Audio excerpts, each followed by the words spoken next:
Welcome to Quickies. My videos are for entertainment purpose only. Movie का पहला part आप हमारे चैनल पर देख चुके हैं। मूवी का स्टार्ट होता है और एक आदमी किसी बच्चे के बारे में पूछ रहा था कि क्या वो बच्चा यहाँ पहुँच गया है। तो जवाब आता है हाँ। अब वो आदमी कहता है वो बच्चा यहाँ सेफ नहीं, उसके पीछे शैतान है और एक ही जगह है जहाँ शैतान नहीं जा सकता। उस जगह घोस्ट राइडर के अलावा कोई भी नहीं ले जा सकता। लेकिन दूसरा आदमी उसकी बातों से अग्री नहीं करता। ये अचानक से वहाँ कोई अटैक करता है। ये वही लोग थे जो उस बच्चे के पीछे थे। वो आदमी घबरा जाता है और जाकर देखता है कि बच्चे की मदर भी उसके साथ थी। वो दोनों काफी डरे हुए थे, इसलिए उसकी मदर इस आदमी की तरफ गन पॉइंट करती हैं और किसी न किसी तरह से उस जगह से वो खुद को निकाल लेती हैं। दोनों माँ बेटा एक कार में थे। उनके पीछे वो आदमी बाइक पे था और वो लोग भी थे जिन्होंने अटैक किया। बाइक वाले आदमी पे किडनैपर अटैक करता है जिससे उसका बैलेंस खराब हो जाता है। वो बाइक से गिर जाता है, लेकिन गिरते गिरते भी वो फायर करता है और उनका भी एक्सीडेंट हो जाता है। लकीली वो आदमी बच जाता है। वो एक दरख्त के साथ लटका हुआ था और दोनों माँ बेटा बच चुके थे। सीन उस आदमी पे शिफ्ट होते हैं जो कि बाइक से गिरने के बाद भी बचा हुआ था। वो आदमी एक सुनसान जगह जाता है जहां उसे जॉनी मिलता है, यानी पार्ट 1 का घोस्ट राइडर। वो अपने घर से बहुत दूर रहता था और पिछले 8 साल से उसने अपनी पावर्स का यूज नहीं किया था। वो आदमी जॉनी से मिलता है और कहता है मैं तुमसे कुछ कहना चाहता हूँ। वो उस बच्चे की तस्वीर दिखाता है और बताता है तुमने इसे बचाना है। इस आदमी का नाम मॉरियो था। जॉनी कहता है तुम मुझे क्या दे सकते हो और मुझे क्या चाहिए। तो वो कहता है कि तुम इस कर्ज से आजाद होना चाहते हो, सिर्फ आज के दिन घोस्ट राइडर बन जाओ और मेरी हेल्प करो, इसके बाद तुम आजाद हो जाओगे। जॉनी भी अब इस सबसे तंग आ चुका था, इसलिए मान जाता है। रात को जॉनी घोस्ट राइडर बन के बच्चे को तलाश करता है। कैरिगन नामी एक आदमी ने उस बच्चे को पकड़ के रखा था, लेकिन वो ये नहीं जानता था कि इससे ये सब शैतान करवा रहा है और ये सब करने के बाद उसे बहुत कुछ मिलने वाला था। इतने में वहाँ घोस्ट राइडर पहुँच जाता है और अपनी चेन से सबको मारता है। वो बच्चे की तरफ बढ़ता है। कैरिगन और उसके आदमी घोस्ट राइडर पर अटैक करते हैं और बच्चे को लेकर भाग जाते हैं। सीन्स एक हॉस्पिटल पर शिफ्ट होते हैं जहाँ जॉनी अपनी आंख खोलता है। वहाँ उस बच्चे की मदर भी मौजूद थी। जॉनी को देखते ही वो वहाँ से भाग जाती हैं। जॉनी उसके पीछे पीछे जाता है तो वो उस पर गन पॉइंट करती है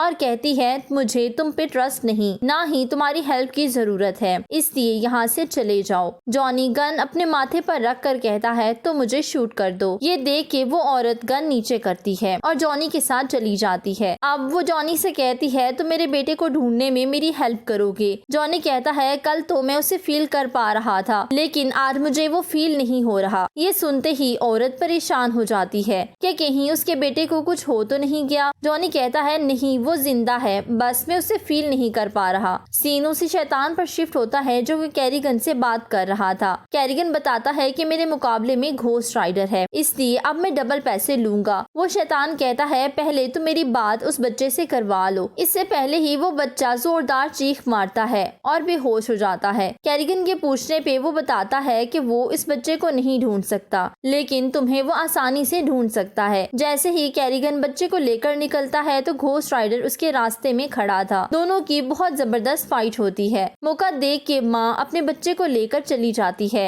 घोस्ट राइडर सबको मारने के बाद उस बच्चे की मदर के पास आता है। वो उसे कहता है तुम और कैरिगन दोनों एक जैसे हो और जो गलत होते हैं मैं उन्हें मार देता हूँ, इसलिए तुम मुझसे बच कर रहना। इतने में बच्चा बोलता है कि मेरी माँ को छोड़ दो। बच्चे के कहने पे वो उसकी माँ को छोड़ देता है, लेकिन उसे काफी अजीब फील होता है और वो फिर से जॉनी में बदल जाता है। नेक्स्ट डे तीनों बैठे होते हैं तो उस बच्चे की मदर पूछती हैं कि अब हम क्या करेंगे। जॉनी कहता है हमें किसी सेफ जगह पर जाना चाहिए क्योंकि वो लोग किसी भी वक्त आ सकते हैं, इसलिए हमें मोहतात रहना होगा। जॉनी उस आदमी के बारे में बताता है जो सबसे पहले बच्चे को बचाने आया था। तीनों वहाँ से निकल जाते हैं और रास्ते में उन्हें मॉरियो भी ज्वाइन करता है। सीन उसी डेविल पर शिफ्ट होते हैं जो उस जगह पर आया था जहाँ जॉनी ने उन सबको मार दिया था। कैरिगन भी एक बड़े से पत्थर के नीचे था। डेविल उससे पूछता है मेरे काम का क्या हुआ। कैरिगन बताता है कि तुम बहुत सेल्फिश हो। डेविल उसे बहुत सी पावर्स देता है। जैसे ही वो कैरिगन की बॉडी पर हाथ रखता है तो वो बिल्कुल शैतान जैसा बन जाता है। उसका हुलिया ही बदल चुका था, वो पहले से ज्यादा पावरफुल था। अब वो बच्चे को ढूंढने के लिए निकल जाता है। सीन उस बच्चे की मदर पर शिफ्ट होते हैं जिसने कुछ टाइम पहले सुसाइड की थी। वो मर रही थी कि तभी डेविल आ गया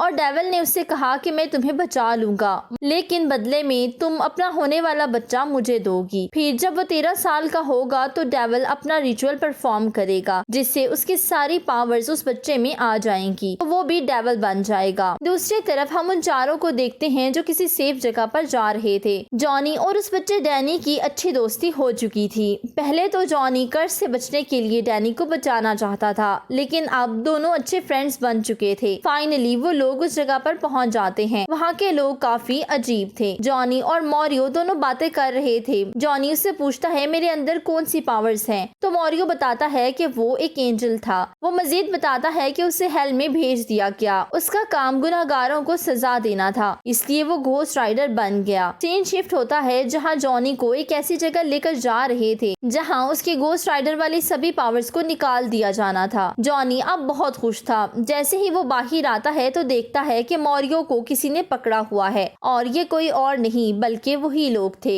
जहाँ वो बच्चे को सेफ जगह समझकर लाए थे। वो आदमी डैनी को मारने की बात कर रहे थे क्योंकि उसमें शैतानी ताकतें थी। डैनी सबके लिए नुकसानदा साबित हो सकता था। वो आदमी कहता है कि आज नहीं कल का डर है जब ये 13 साल का हो जाएगा, इसलिए कल के दिन हमें मुहतात रहना होगा, इसके बाद सब कुछ बदल जाएगा। मॉरियो उन्हें समझाता है लेकिन वो कुछ नहीं सुनते और डैनी को ले जाते हैं ताकि उसकी गर्दन काट सके। इतने में वहाँ कैरिगन आ जाता है जो कि अब बहुत ज्यादा पावरफुल था। वो सबको मार के डैनी को डेविल के पास ले आता है। डैनी से वो शैतान बातें कर रहा था कि तुम में शैतानी और इंसानी दोनों ताकतें हैं क्योंकि तुम्हारी माँ इंसान है और तुम मेरे बेटे हो। अब मैं बूढ़ा हो चुका हूँ, इसलिए ये सब ताकतें मैं तुम में ट्रांसफर करना चाहता हूँ। वो बातों ही बातों में अपना काम शुरू कर देता है। वो डैनी को इंजेक्शन लगाता है और ऐसी जगह ले आता है जहाँ रिचुअल परफॉर्म करना था। अब वहाँ मौजूद सभी लोग कुछ वर्ड्स बोल रहे थे। आहिस्ता आहिस्ता डैनी उनके कंट्रोल में आ रहा था और डैनी भी वही वर्ड्स रिपीट करने लगता है। इस दौरान जॉनी, मॉरियो और उसकी मदर भी पहुँच जाते हैं। जॉनी और मॉरियो दोनों किला के अंदर जाते हैं और डैनी की मदर बाहर से उन लोगों को शूट कर रही थी। मॉरियो जॉनी से कहता है जाओ और डैनी को बचा लो। जब जॉनी वहाँ पहुँचता है तो देखता है कि प्रोसेस तो ऑलमोस्ट कंप्लीट है। जॉनी एक जोरदार पंच उस बूढ़े डेविल को मारता है जिससे वो गिर जाता है। जॉनी डैनी से कहता है फौरन आ जाओ,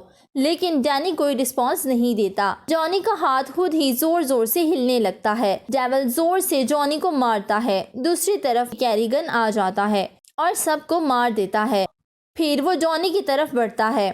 जॉनी डैनी को समझा रहा था कि ये तुम्हारी असलियत नहीं है, होश में आ जाओ, उसको कंट्रोल में करो। मगर डैनी जॉनी को इग्नोर करके डेविल की तरफ बढ़ने लगता है कि आपने मुझे बेटा कहा है, मैं आप जैसा बनना चाहता हूँ। डैनी भाग के जॉनी के मुंह में अपने मुंह से आग फेंकता है जिससे वो दोबारा से घोस्ट राइडर बन जाता है। डेविल और कैरिगन डैनी को लेकर भाग जाते हैं। इसके साथ बहुत सारे आदमी भी थे। घोस्ट राइडर सबको मारता हुआ आगे बढ़ता है। इसके बाद वो कैरिगन को मार डालता है। डेविल जिस गाड़ी में डैनी को लेकर जा रहा था, घोस्ट राइडर अपनी चेन कार में फेंकता है और जोर से खींचता है जिससे कार उलट जाती है। डेविल आराम से बाहर आता है। घोस्ट राइडर उसे चेन के साथ उसे बांधकर जोर से आसमान की तरफ उछालता है जिससे जमीन पर गिरने से वो जमीन के अंदर जाने लगता है। डेविल अब हेल में जा चुका था। डैनी की मदर भाग के डैनी के पास आती है। वो देखती है कि घोस्ट राइडर तो आ रहा है और डर जाती है, लेकिन वो डैनी को उठाकर उसकी मदर के पास ले आता है जिससे जॉनी अपनी असली हालत में आ जाता है और उसके हाथों की आग भी ब्लू हो जाती है, यानी अब उसमें पॉजिटिव पावर्स आ चुकी थी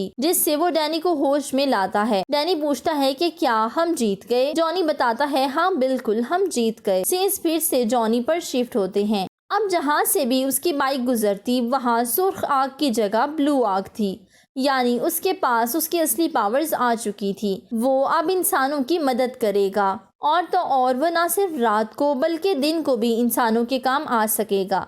इसके साथ ही मूवी एंड हो जाती है।